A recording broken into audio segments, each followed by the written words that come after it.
Chancellor, what are you announcing today? Throughout this crisis, my priority has always been to protect jobs. So today I'm announcing an expansion of our job support scheme, specifically to protect those jobs of people who work in businesses that may be asked to close. If that happens, those workers will receive 2/3 of their wages for the time that they're unable to go to work.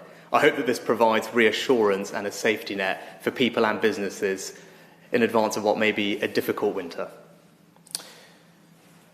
Have you estimated how much that's going to cost? Do you know how you're going to pay for it?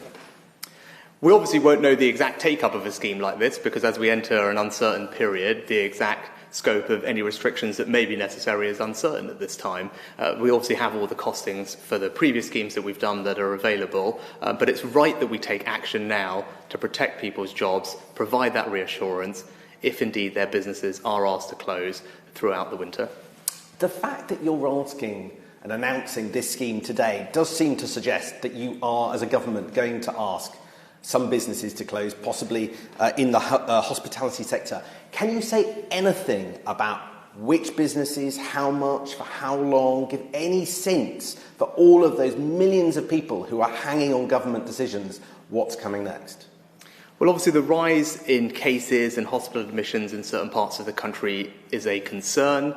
It's right that the government considers a range of options to address that and considers all the evidence, but it's also right that they engage with local leaders, and that's what is happening this afternoon and over the weekend, so those conversations can happen and collectively we can decide on the appropriate response. Now, the hospitality sector and pubs don't want to be shut unnecessarily. How can you make absolutely sure that under what we're told is the tier system that's coming, which can look like a bit of a blunt instrument, we're not going to end up in a situation where lots of places are being closed without need and without an exit strategy?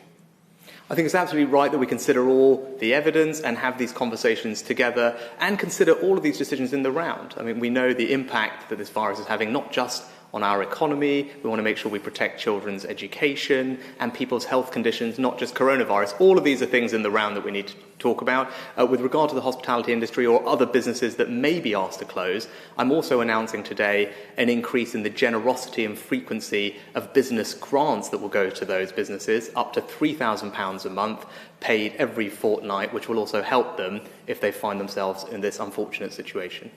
Over the summer, you encourage people to go to pubs, back into restaurants with your Eat Out to Help Out scheme. Now hospitality is being blamed for the second spike. 2 weeks ago, you didn't look like you wanted to do anything like this kind of partial furlough, which you've rebranded an extension of the job support scheme.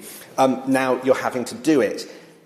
Is there any sense in which the Treasury is guilty of a bit of wishful thinking and isn't... What's going wrong? Why are you having to do these U-turns? Well, this is a very different scheme to what we've had before. This is not a universal approach. This is an expansion of the job support scheme specifically for those people who are in businesses that will be formally or legally asked to close. So in that sense, it's very different. But I've always said that we will adapt and evolve our response as the situation on the health side adapts and evolves. That's what's happening. I think that's the pragmatic and the right thing to do, to adapt to that. And I believe that the actions today demonstrate that approach. Final question. The Prime Minister has said nobody who does the right thing should lose out from coronavirus. Today, you're effectively announcing a pay cut. What do you say to all those people who will get less money each month in their salary as a result of today's announcements? Well, throughout this entire crisis, we've tried to protect people's jobs and incomes to a considerable degree. That's what the furlough scheme did. It protected almost 9 million jobs. That's what today's announcement will do, protect the jobs and income of people who happen to work in businesses that may be asked to shut down. And with all the other measures we've made, whether it's changes to our welfare system, mortgage holidays, support for businesses, we've made sure that the most vulnerable in our society are the ones that have been protected the most, and that's something that we will continue to do.